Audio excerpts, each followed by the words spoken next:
Esta charla pretende ser un conversatorio, unas reflexiones desde la fe y unas reflexiones desde la psicología.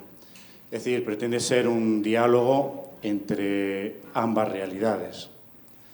La psicología, en sus grandes diversidades y escuelas, y la espiritualidad como la dimensión esencial, una dimensión básica esencial de toda persona, que para ser persona debe desarrollarla. Yo parto de ese presupuesto. Espiritualidad no como religión, sino espiritualidad como dimensión antropológica que me hace ser persona. Y cada uno luego decide cómo la quiere vivir. Como cristiano, como musulmán, como judío o como ateo, como quiera. Pero sí es cierto que para ser hombres y mujeres plenamente desarrollados necesitamos esta dimensión. ¿Vale? Digamos que partimos de esta concepción de la persona. Bueno, y especialmente hemos tomado estos dos temitas, el de la culpa y el perdón, bueno, temazos, el de la culpa y el perdón, porque es, entre otros temas, cruces que se dan entre espiritualidad o concepciones existenciales de la vida y la psicología actual de la psicotraumatología. Yo me voy a centrar, sobre todo cuando hable de psicología, hablo de psicotrauma, ¿de acuerdo? No opta por ninguna escuela psicológica, esto es importante. De hecho, yo me metí por allá precisamente para ir más a la base. Es decir, cuando hablamos de trauma, hablamos de temas esenciales a la base, previas, digamos, a cualquier escuela. ¿De acuerdo? Psicoanálisis va por unir, los humanistas, los conductuales, etcétera, ¿no? Digamos que todo el trauma es un tema a la base que está renovando el propio desarrollo de las escuelas. Bueno, entonces aquí vemos un enlace entre estas dimensiones, ¿no? Que es lo que queremos dialogar, ¿de acuerdo? Entonces, de lo que vamos a ver aquí, básicamente es esto. Voy a dar una pequeña definición de trauma y sobre las dimensiones en las que el trauma entra en la persona. Muy rapidito, porque ya con esto tendríamos de hecho hay diplomados enteros solo con esto, ¿no? Un segundo apartado pequeñito, la relación entre trauma y espiritualidad, ¿vale? Los encuentros y los desencuentros, pero muy rapidito. Luego voy a hablar un poquito de los campos intermedios, para poder situar la culpa y el perdón. Los campos intermedios o las intersecciones que se dan en las experiencias que tiene la persona con un profundo trauma. Sea una intersección profundísima entre lo neurobiológico, lo existencial y lo espiritual.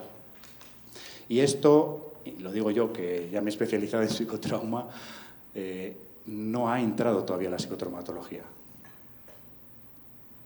¿No? Es decir, cómo tratar el tema del dolor existencial que se tiene por la culpa por tal tema. Pueden decir, bueno, desde mi escuela yo ya tengo... Bueno, puede que sí o puede que no, porque todo lo neurobiológico va intrínsecamente pegado a una concepción de mí mismo. Fíjense lo que estoy diciendo. El tema básico de todo esto es que lo neurobiológico tiene ya un clic que va hacia lo espiritual, pasando por todo lo que yo llamo existencial. Bueno, a lo mejor son demasiados temas en uno, pero bueno, los campos intermedios son esos aspectos vivenciales donde es muy necesario saber acompañar en terapia las dimensiones espirituales de la persona o las dimensiones existenciales.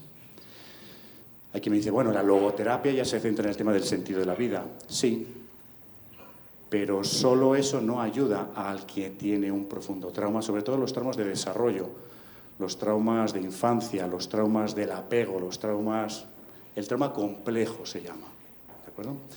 Bueno, pues vamos a ir viendo esto y luego hablaremos al final de la culpa y el perdón y luego hacemos preguntas y profundizamos en lo que quede un poquito a medias, si les parece, ¿no? Yo creo que lo primero que tenemos que entender bien es qué es el trauma. Puede que algunos de ustedes ya a lo mejor lo han estudiado. Bueno, básicamente es el recuerdo de un evento que queda almacenado disfuncionalmente en las neuroredes de memoria y que tiene consecuencias en la persona en todo lo demás. si no se entra a las neuroredes de la memoria, si no se entra al nivel neurobiológico, no hay sanación de trauma. ¿Sí? Entonces, lo que no entra al nivel neurobiológico, que es esencialmente también emocional, no es trauma. ¿De acuerdo? ¿Esto por qué lo digo? Porque a veces utilizamos la palabra trauma con cualquier cosa, ¿no? Lo que me ha afectado mucho no es trauma en sí mismo. Me ha afectado mucho, me ha dolido muchísimo, todo lo que quieran. Pero no tiene las consecuencias progresivas que tiene lo que queda marcado neurobiológicamente. ¿De acuerdo?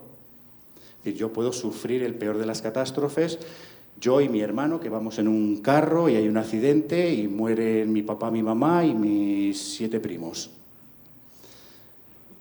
Y mi hermano queda con un trauma y yo no. ¿Cuál es la diferencia? ¿Cómo me ha afectado? ¿De acuerdo?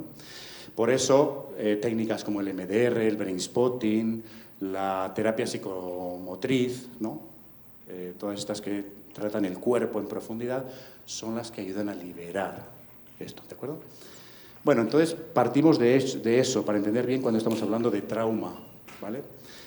Y tenemos que entender que se trata de una experiencia emocional abrumadora, que no se puede organizar. Es decir, me ocurre lo que sea en la vida, puntual o, vamos a decir, progresivamente, en pocas cantidades, lo que se llama la acumulación del microtrauma. Por ejemplo, tengo una mamá que tiene un problema psicológico serio, entonces desde que yo he nacido, eso es un ir incidiendo una gotita, otra gotita en mí, desde pequeñito, desde el vientre materno, va incidiendo en mí. Eso es lo que puede producir trauma continuado. Pero yo no puedo enfrentar esta situación puntual o acumulada. No puedo, me abruma emocionalmente. Entonces no es regulada porque no ha sido cuidada. ¿Qué quiere decir esto? Que las experiencias más duras de la vida, el problema no son las situaciones duras de la vida. Lo problemático que es cuando no hay nadie a tu lado. Es terrible el abuso sexual de un menor. Es terrible. Pero lo más terrible de todo es si no tiene antes, durante y después a su papá o a su mamá. Eso es lo duro. Es decir, no hay nada que si es acompañado que no pueda ser superado. Y todas las consecuencias de un trauma, de cualquier cosa terrible que nos haya ocurrido, depende, para poder aprender a regularlo, es tener a alguien al lado que yo me sienta cuidado, seguro, etcétera, ¿no? Bueno, entonces el sistema de defensa, el sistema de la persona, queda crónicamente activado, ¿no? Es como un caracol que tiene 2 antenitas, pues las 2 antenitas de este caracol están todo el día así. A partir de ahí podemos entender muchas de las enfermedades psicológicas, psicocorporales, que se van a desarrollar luego en la adolescencia y en la adultez, cuando hemos sufrido abuso, negligencia o abandono a unos niveles continuados, profundos, fuertes y en temporalidad prolongada. Cuando eso se ha sufrido en la infancia, quieras o no quieras, el niño o el adolescente no pueden gestionar eso. Se es superado emocionalmente, ¿no? Bueno, pues todo lo que queda a partir de eso, cómo queda el sistema neuronal defensivo, el sistema nervioso, la concepción que la persona tiene de sí misma, toda la formación de la propia identidad, el deseo, el poder ir más allá de ese dolor, todo eso queda bloqueado. Por lo tanto, queda bloqueado muchas de las capacidades para poder vivir la espiritualidad. ¿Se entiende? Bueno, esto es para definir qué es el trauma, ¿de acuerdo? Entonces queda un sistema de defensa crónicamente activado y no se construye una narrativa coherente. En las distintas líneas psicológicas siempre decimos, cuando se llega a una narrativa de lo que me ha ocurrido y no soy abrumado emocionalmente, puedo decir que está siendo integrado, ¿no? Más o menos. Pero claro, no se puede llegar a una narrativa coherente si no se va a los niveles en los cuales se ha sido afectado, que son neurobiológicos, existenciales y en la vivencia de la espiritualidad o de la trascendencia. Queda todo tocado. La sintomatología afecta a todas las áreas del desarrollo. Esto es lo importante de todo el proceso de psicotraumatología, ¿no? De lo que se va avanzando hoy con el psicotrauma. Bueno. Entonces, todo esto que tiene que ver con la espiritualidad. Bueno, el trauma a menudo tiene un impacto particular en la visión que la persona tiene del mundo, sus creencias, suposiciones básicas de cómo sucede o debería suceder la vida. Por lo tanto, esto, cuando ocurre, seamos de niños o de más adultos, siempre con frecuencia van a cambiar creencias básicas. ¿Sobre qué? Bueno, aquí les pongo el sentido de la vida, el sentido del yo. ¿Por qué me ha ocurrido a mí esto? Y si es una persona religiosa espiritual, ¿por qué Dios permite esto? Y empiezan unos dolores vitales, existenciales, de sentido de la vida, de qué le importo yo a Dios, Dios me ama o no me ama. Se pone todo en tela de juicio, todo. Es a esos niveles a los que entra el trauma, ¿no? Sobre todo el trauma complejo. Sobre la existencia y naturaleza del significado. ¿Qué significado tiene esto? ¿Por qué? ¿Por qué me ha ocurrido a mí? La propia valía y el por qué vivir, el autoconcepto y la formación de la identidad, ¿no? Estos temas, por ejemplo, son esenciales. La propia valía, el por qué vivir, autoconcepto, identidad, son esenciales cuando hablamos del trauma del complejo, el trauma de desarrollo, ¿no? Porque es cuando se está formando precisamente la propia identidad. O sea, está siendo minado esencialmente desde el comienzo en la base que va a posibilitar que se desarrolle un buen sentido del sí mismo, del self, ¿no? El trauma directamente rompe eso. El tema de la autoestima, que tratamos en las distintas escuelas de psicología y no conseguimos sanarlo. Vamos a ser claros, no se consigue de fondo. Parece como si fuera algo crónico que la persona tiene que llevar siempre. Estas cronicidades temporales son porque no hemos llegado al acompañamiento terapéutico adecuado. Bueno, continuamos. Es decir, básicamente yo suelo colocar estos 6 ámbitos como los ámbitos existenciales y espirituales que quedan resquebrajados por el impacto del trauma. Son otras charlas que voy dando por ahí, ¿no? Es el tema de poder relacionarme, de poder vincularme y de poder conectar. Si hablamos de espiritualidad, básicamente, si esto lo tengo roto, ¿qué conexión voy a tener yo con los demás, con hermanos de comunidad, con Dios? Está roto. O sea, y por ser Dios como es, la relación, el vínculo y la conexión sigue siendo relación, vínculo y conexión, punto. Con el que tienes al lado y con Dios. Si eso está roto, está roto. Con el que tienes al lado y con Dios. Es así. El tema del deseo, el tema de los afectos, el tema del amor, el tema de buscar, el tema de, como consecuencia, afectivos sexuales, todo eso queda roto, en mayor o menor medida cada campo, ¿no? El tema de que la vida tenga sentido y significado. La verdad es que no podemos vivir sin tener un sentido la vida, sin tener significado. De hecho, esto es tan a la base de la persona que está a la base de muchos problemas psicoterapéuticos. Un tema clásico que a mí me ocurre constantemente es el tema de, sobre todo cuando es grupal, ¿no? La terapia grupal a personas que han sufrido abuso sexual en la infancia. Es constante el tema de la culpa, por supuesto, pero fíjense, ¿qué hay a la base? ¿Por qué la culpa en algo que no la tienen? Porque el abusado siempre es el que tiene la culpa y la responsabilidad, punto. ¿Por qué la persona se ha dado esa responsabilidad? Vamos a imaginar un niño, una niña, que de los 6 a los 12 años ha sido abusada sexualmente y además por su tío o su papá. ¿Es posible que un niño pueda entender que aquel que le tiene que cuidar es precisamente el que le está haciendo todo esto? ¿Lo puede entender? No. pero sí necesita, porque es vital en la persona desde que nacemos, tiene que tener sentido, porque si no tiene sentido o significado empiezan las esquizofrenias, empiezan todas estas disociaciones estructurales en las personas. Por eso es mucho más sano que la persona diga, claro, es que soy yo soy la que con mi cuerpo estoy provocando. Pero eso a la persona le dice, tiene significado. Y por lo tanto la persona queda mucho más en paz. Tristemente, pero en paz. ¿Se entiende? ¿A qué dimensiones entra el tema de que tenga sentido, tenga un significado? Mi papá no puede ser malo, tiene que cuidarme, entonces soy yo. Esas culpabilidades, de fondo lo que hay que tratar es el tema que qué significado o qué sentido le dio la persona entonces.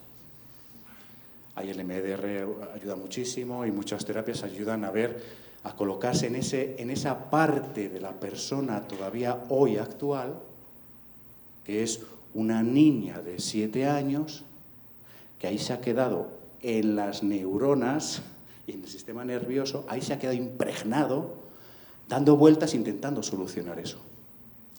Y hoy tiene 30, 40, 50 años y este tema sigue saliendo, pero es que está impregnado en el sistema nervioso.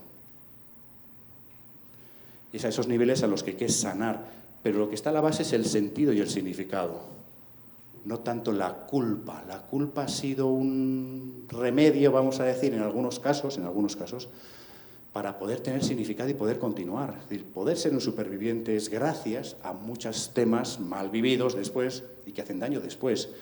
Pero han sido gracias a esos aspectos que la persona ha podido continuar en la vida. El tiempo es otro tema que queda. Tener esperanza. La gente traumatizada no tiene esperanza de que eso pueda cambiar. Es vuelve. El quién soy, cómo se ha ido formando, por qué me ha pasado esto a mí. Soy una víctima, no me gusta que me identifiquen como víctima. Soy un superviviente, tampoco me gusta. ¿Quién soy? Cuanto más en la infancia esto se ha producido, más dañado está el tema de la identidad. Bueno, y luego la capacidad de ir más allá de uno mismo, que es la autotrascendencia. Más allá de mi dolor, más allá de mi historia, poder autotrascender, eso también queda dañado. ¿Por qué?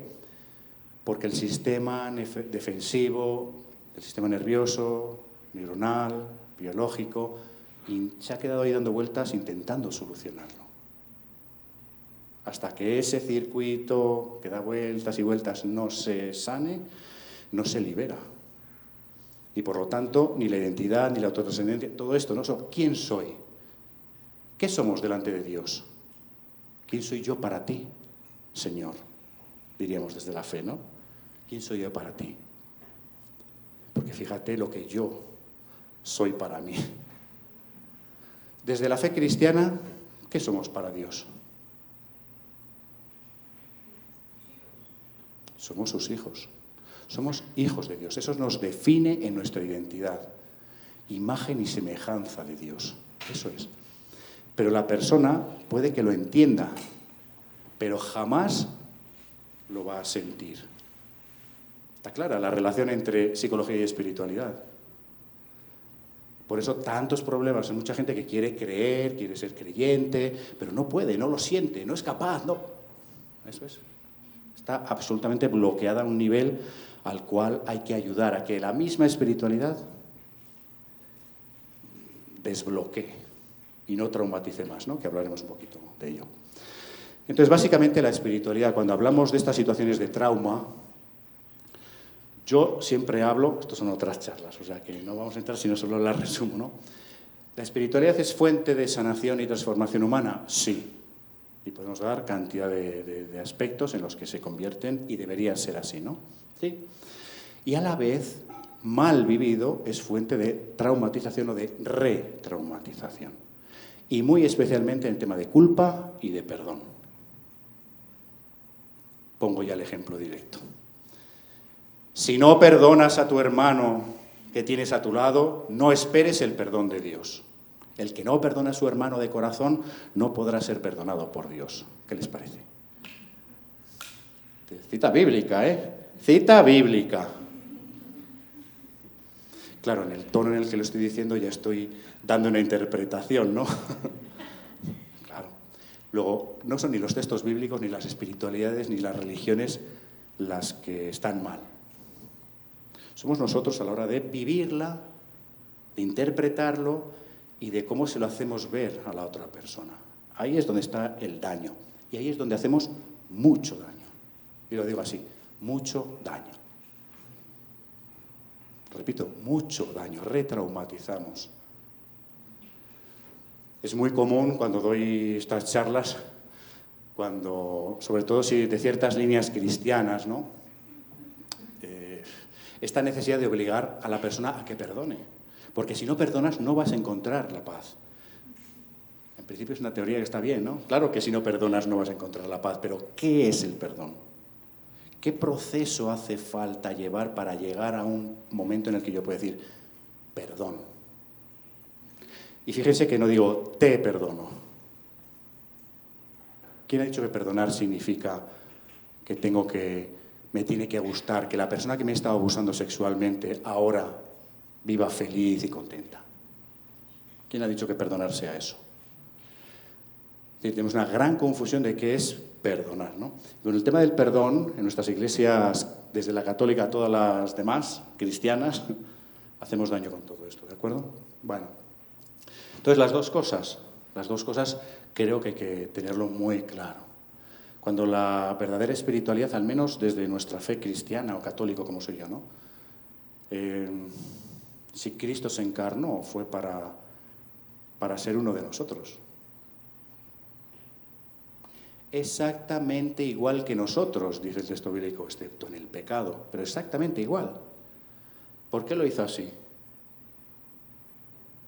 Para que nosotros estemos con morales, con golpes, con lo que tienes que hacer, esto está bien, esto está mal. Para eso se encarnó, para eso no hacía falta tanto, ¿no? Es decir, no hemos entendido que Cristo se encarna para que nosotros, al acompañar, como psicólogos, como sacerdotes, como sea, hagamos que las personas sanen. Eso es lo creyente. Bueno, ¿cuáles son los campos que yo llamo intermedios o las intersecciones? Pues son todos estos temas y muchos más, donde psicología, espiritualidad, los ambientes culturales, muy importante, se entrecruzan. Y donde una persona puede estar más o menos traumatizada en temas de culpa, en temas de perdón, en temas de vergüenza o en todos estos.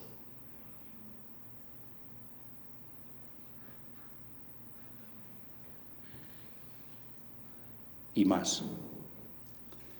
Ahí es donde no sirve únicamente la psicología, no sirve únicamente la espiritualidad, no sirve únicamente los humanismos o no humanismos, no sirve, sino que tiene que ser todo muy, muy interrelacionado. Y con la espiritualidad está claro que todos estos temas tienen muchísimo que ver, ¿no? ¿Cómo se trata desde la espiritualidad la vergüenza, la culpa, el perdón, la identidad, la tristeza? ¿Cómo vas a estar triste si Dios te ama? ¿No? No nos ama Dios. Incluso los que no sean creyentes, ¿no creen que Dios nos ama? Claro que nos ama. Pero ¿ustedes creen que desde lo que una persona ha vivido desde pequeño, desde pequeña, puede pensar siquiera o saber o imaginarse en qué consiste el amor de Dios? Es teoría. Pero claro, ¿cómo vas a estar triste? Cuando la depresión es un tema mucho más neurobiológico también, ¿no? No solo, pero también.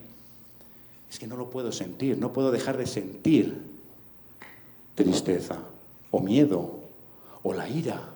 Otro tema muy importante emocional que tiene que ver con la espiritualidad, ¿no? Parece que para ser espirituales, o ser santitos, ¿no? Hay que ir como, sí, se habla así, despacito, con un tono muy meloso, casi se me cae la baba, ¿no? Porque si elevas un poquito el tono de voz, parece que estás siendo agresivo, entonces eso no pertenece. ¡Ay! El suspiro del amor de Dios. Ay, puedo seguir ridiculizándolo, porque es todo muy ridículo, ¿eh? Muy poco auténtico, muy poco humano, y ayuda bien poco. Eso es ser payasos de la espiritualidad. Y Cristo nos encarnó precisamente para ser payasos, que dio la vida, y sufrió bastante. Luego tenemos que ser mucho más serios que todo eso, ¿no? Cuando hablamos de este compaginar. El cuerpo, la sexualidad. Anda que no hemos hecho daño con estos temas también, desde la espiritualidad. ¿Vale? No las religiones en sí mismas, sino la aplicación o la mala vivencia de aquellos que. Es así, ¿no? Bueno, el sufrimiento. Otro tema candente, ¿no?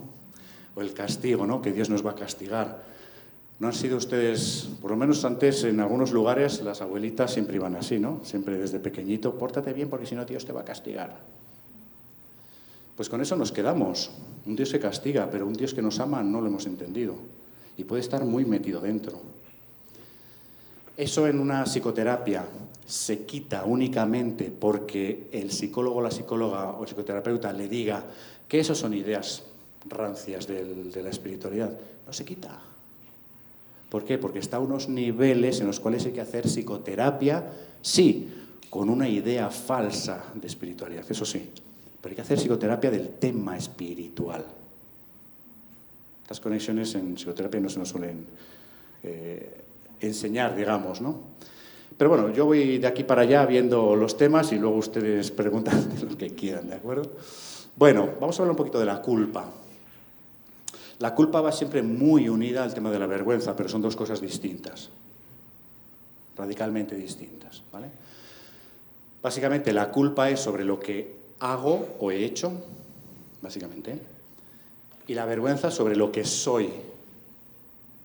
Por eso la vergüenza es de los temas más terribles, ¿no? A la hora de, yo suelo decir que es, esto no lo graben, es la más cabrona de las emociones.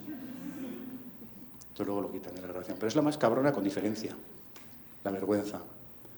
Porque usted puede estar en psicoterapia constantemente o en cualquier tipo de acompañamiento espiritual o pastoral, lo que sea, y esto está ahí funcionando constantemente. Y está como minando muchos de los procesos que podrían ser mucho más sanadores si tratáramos la vergüenza directamente, ¿no? Bueno, la culpa son emociones interpersonales, por lo tanto tiene que ver con el tema relacional. Claro, antropológicamente somos relación, nos constituimos como personas en relación. Por lo tanto, son dos emociones que van directamente con un tema antropológico básico, que es cómo vivo hacia afuera, ad extra. No yo conmigo mismo, conmigo misma, sino hacia los demás, hacia la vida, hacia Dios. ¿De acuerdo? Entonces, culpa y vergüenza, imagínense lo que hemos fomentado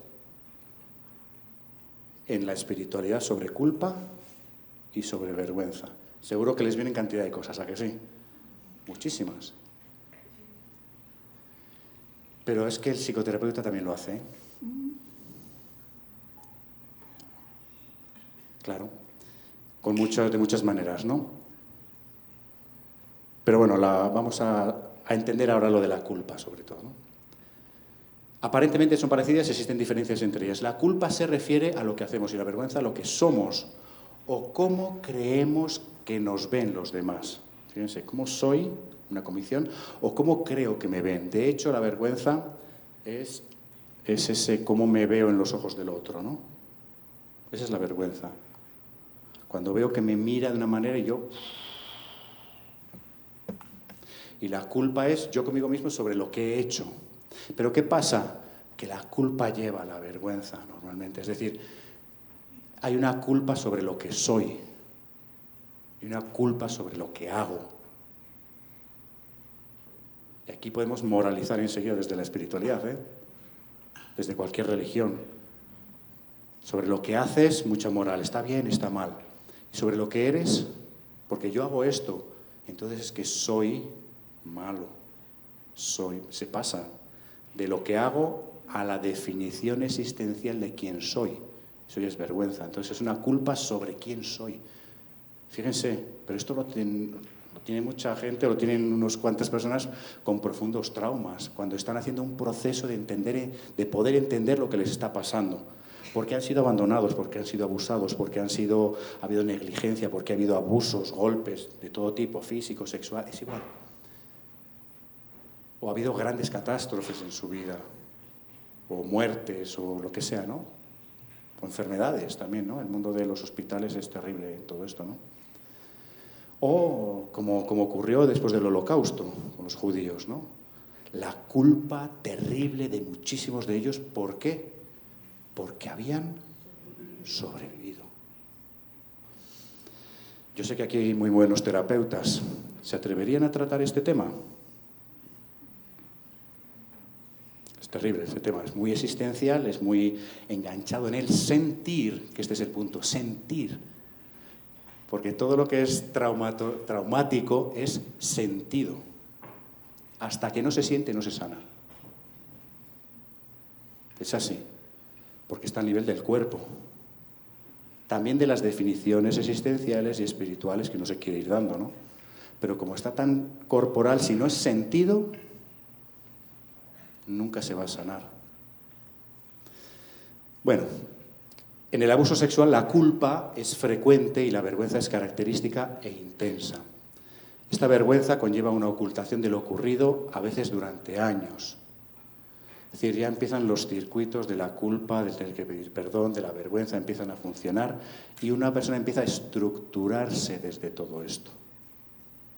Por eso los abusos sexuales es prácticamente imposible que una persona sola, a no ser que haya tenido un buen acompañamiento previo, tenga una estructura personal adecuada, etcétera, bien sustentada, ¿no? Que pueda hablarlo y que pueda tratarlo y que pueda ser acompañado, sino que a lo mejor después de muchos años. Pero fíjense, todos esos años la persona ha estado en este proceso de culpa, vergüenza, lo hablo, no lo hablo, es la misma relación con las personas que deberían ayudarle, lo que está pervertido. Luego la persona está en un sufrimiento terrible dentro de sí misma. Fíjense cuando con eso venimos desde la religión o desde la espiritualidad a decirle a una persona, pero es que tienes que perdonar. ¿Cómo es posible? Pero no te sientas culpable si eso no fue culpa tuya. La persona lo entiende, pero no lo entiende. ¿Se entiende? Sí. ¿Se entiende? No. Esos son los niveles a los que llega el trauma, ¿de acuerdo? Cuando hay abusos sexuales, por ejemplo, mucho más. ¿Por qué? Porque es directamente el cuerpo y ese ámbito tan esencial de la persona que es la sexualidad. En la sexualidad expresamos todo lo que somos, a todos los niveles. Pues cuando venimos con moralidades no adecuadas en temas de sexualidad, ¿no? Cualquier cosa es pecado. Hay cuestiones sexuales que puede que moralmente, objetivamente, no te van a ayudar. Pero hay cuestiones sexuales que en una persona que está en proceso sí le ayudan. ¿Qué es lo moral? Se entiende el problema que hay ahí, ¿no? Pero esto no porque te lo digan de fuera, a veces la persona lo lleva dentro, porque se ha formado así, ¿no? Y esto es muy importante en terapia, para ayudar a la persona a liberarse, saber que está en un proceso, etcétera, ¿no? Bueno, bien, en otras ocasiones genera disociación, amnesia de estos episodios, ¿vale? Entonces, cuando hay disociación, pues ya no se puede traer rápidamente a la memoria, sino que directamente se ha hecho el psiquismo propio, lo que ha hecho es separarlo y ocultarlo. Luego va a tardar mucho en que eso salga, pero siempre sale, porque eso está neurobiológicamente incrustado en el sistema nervioso y en el sistema neuronal. Por lo tanto, 1000 somatizaciones tienen como causa estas cosas. Todo lo que es el espectro disociativo, hasta la disociación más fuerte de la estructura de la personalidad, todo puede tener como causa estos temas. Pero son sistemas defensivos, está bien. Y esto, desde un acompañante más espiritual y menos psicológico, tiene que tenerlo en cuenta a la hora de ayudar a la persona. Por eso, desde la espiritualidad podemos hacer mucho daño al no entender todo esto. Pero también es cierto que como psicoterapeutas hay muchas personas a las que les tenemos que ayudar a vivir desde la espiritualidad y desde la fe porque lo necesitan. Porque la falta de sentido y la disociación interna les viene precisamente porque quieren ser creyentes, quieren entender qué es el amor de Dios, quieren entender su religión, etcétera, ¿no? quieren vivirla, pero no pueden. Y sea desde la psicoterapia que desde el acompañamiento más espiritual, tenemos que entender bien el campo del trauma. En este caso, la culpa, vergüenza, que van unidos, ¿no? Bueno, de esto ya les he dicho un poquito, ¿no? La culpa traumática puede tener estos dos ámbitos que pasan del hacer al ser, del ser al hacer, del hacer al ser, constantemente. Y por lo tanto, la formación de la identidad de la persona, quién soy, y sentirme bien conmigo mismo, la autoestima y todos estos temas, están ahí siendo bombardeados, dañados, incendiados. Lo que hice pone de manifiesto características de mí que me avergüenzan. Descubro la realidad de mí mismo. Es que soy malo. Es que a mí me gustó lo que me hizo mi abusador, abusadora. Me gustó.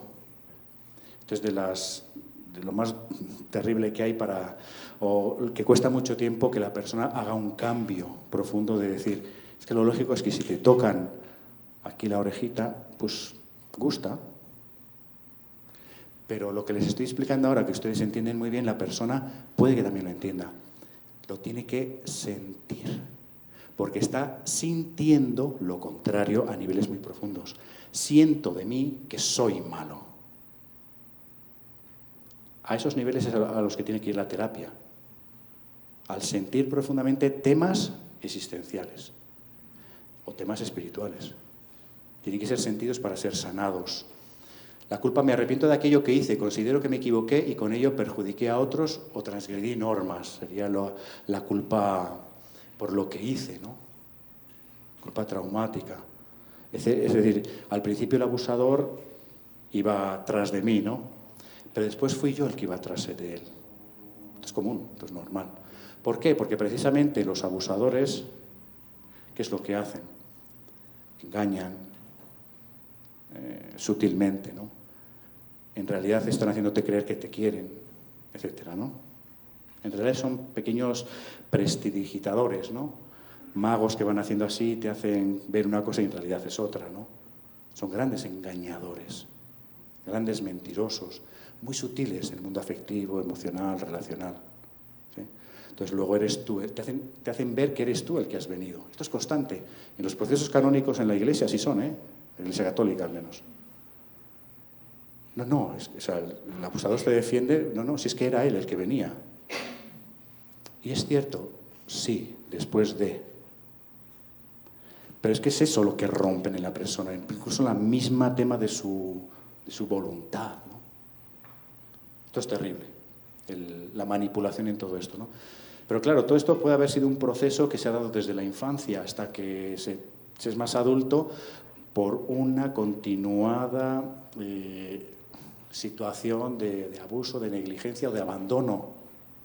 Ya saben cuál es el trauma más fuerte, ¿no? ¿Cuál es? Trauma puede ser lo que me ha ocurrido que no tenía que haber ocurrido, una catástrofe natural, un accidente de avión. Y luego está el trauma, el más duro con diferencia. Lo que me tenía que haber ocurrido y no ocurrió.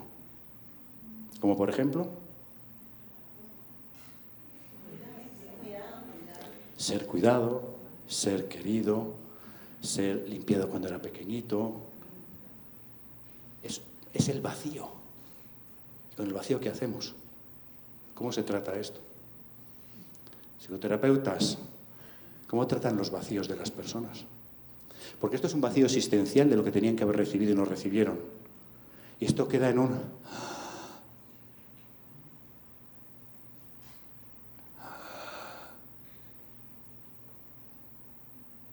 Porque está en el sistema nervioso. No pueden respirar. Y se siente simplemente y no saben por qué. Y de ahí tantos intentos de suicidios, porque no tiene sentido la vida. ¿Por qué no tiene sentido? Faltan cosas básicas que les han dejado vacíos. Algo que tenía que haber ocurrido y no ocurrió. Esto es muy importante que para ayudar a las personas realmente a niveles bien profundos poder aprender a tratar estos temas, ¿no? Bueno, la culpa. aquella que se asocia a una experiencia extrema que vive la propia persona o una persona cercana con amenaza grave a la integridad física o psicológica. Es un tipo de remordimiento que tras haber sido víctima de un abuso o de un hecho violento o altamente peligroso. Es decir, me ha ocurrido y soy yo el que me lo absorbo como que soy yo responsable. Qué extraño, ¿no? Pues es un sistema que tenemos. La culpa. Un remordimiento después que yo he sido víctima de. Bueno, es decir, tenemos una situación extremadamente dolorosa, pasa la interpretación de he hecho algo malo, he sido castigado, Dios no me quiere, Dios me ha castigado, lo que quieran. O sin espiritualidades, la cuestión es que yo me estoy culpabilizando, ¿no? Se pasa de una situación extremadamente dolorosa a darle sentido. Pero claro, un sentido que le hace daño a la persona. Entonces asumo la responsabilidad de los desmanes de otro o de otra situación externa. Esta es la culpa traumática. Tenemos que aprender a tratarla desde la espiritualidad, porque la gente viene, al menos conmigo, ¿no? O con mucha gente, porque no saben qué hacer con todo esto. Y si no entendemos bien todo este proceso,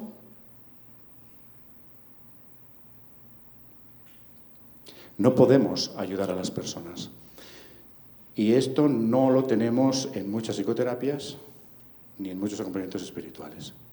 ¿De acuerdo? Y por mucho que vayamos a la persona diciéndole que Dios le ama, no sirve de nada. Es imposible. Hay que hacer un proceso de entender todos estos procesos intrapsíquicos, digamos, ¿no? Entonces, siempre con el tema de la culpa traumática tenemos una gran paradoja, ¿no? Quien ha recibido un daño se siente responsable por el mismo daño. Es paradójico, pero es así. Entonces, ¿cuál es el proceso? Lo que yo hago, muy simple. Dar sentido y significado al proceso. Hay que desmenuzar el proceso con la persona. Y no a nivel cognitivo. A nivel emocional tiene que ser el proceso. A nivel sentido. Esto hay terapias, ¿vale? IFS, sistemas de familia interna, MDR, Brainspotting, todas estas ayudan mucho a hacer este proceso. Pero no basta con aprender MDR, hay que ser un terapeuta del proceso que tienen que realizar las personas.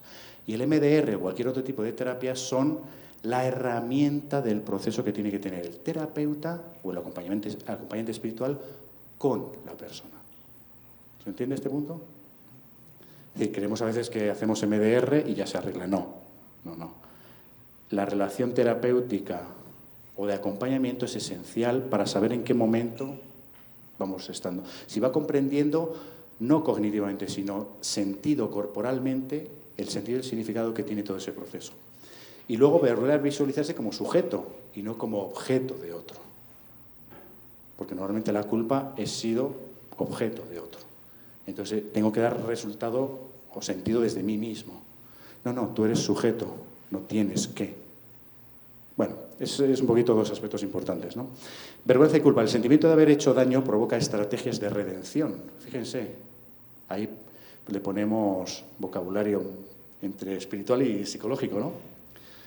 La redención. Tenemos que ser redimidos, ¿no? Porque hemos pecado mucho. Cristo vino a redimirnos. ¿Sí, no? Los que sean creyentes me imagino que sabrán que Cristo vino a redimirnos, ¿no? Pero vino a redimirnos ¿de qué? ¿Qué es eso de ser redimidos?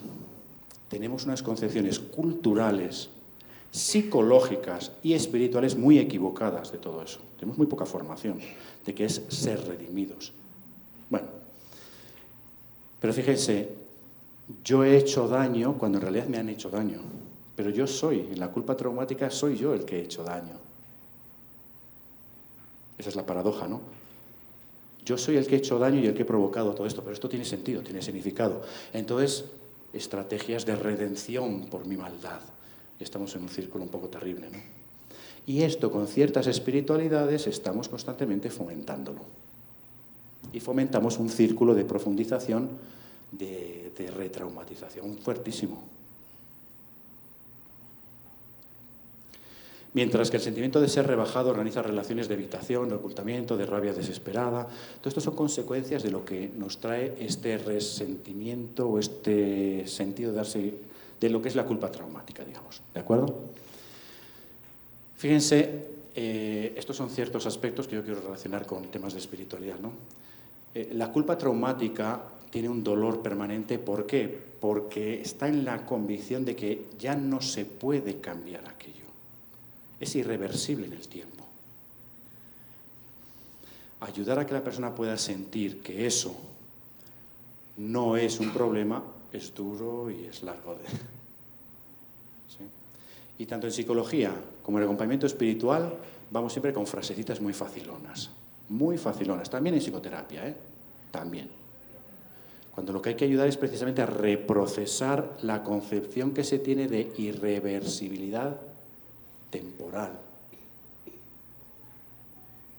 Porque ahí se queda dándole vueltas y no lo soluciono, y cómo lo voy a solucionar, y cómo lo voy a solucionar, y cómo lo voy a solucionar. Y no se sale de ahí, ¿no? Y con ciertas espiritualidades les mantenemos ahí. Entonces nunca es suficiente. Un punto esencial es este. Que la persona entienda que tiene derecho al resentimiento y a la rabia. Seguramente esto, como psicólogos y psicólogas, lo sabrán, ¿no? La importancia que tiene sacar la ira, el resentimiento y más. Tienes derecho. Y desde los aspectos más espirituales, tienes derecho. Esto no lo graben tampoco, ¿vale? Tienes derecho a mandar a la chingada al Dios que te ha creado. Chingadas de México, ¿verdad? ¿También se dice aquí? No. ¿Se entiende?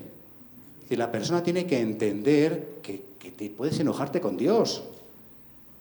Por eso esas espiritualidades de no, la ira es mala, no te enojes, como que ese tonito, esas maneras, como que son más espirituales. Es la mayor de las estupideces, ¿no? Es lo más antirreligioso, de hecho. Porque la espiritualidad auténtica va hacia la profundidad de la persona y a sanarla. Y tienes derecho al resentimiento y tienes derecho a la rabia y al odio de la persona y de las personas y de los acontecimientos y de Dios y de lo que haga falta. ¿Esto se entiende en la espiritualidad cristiana?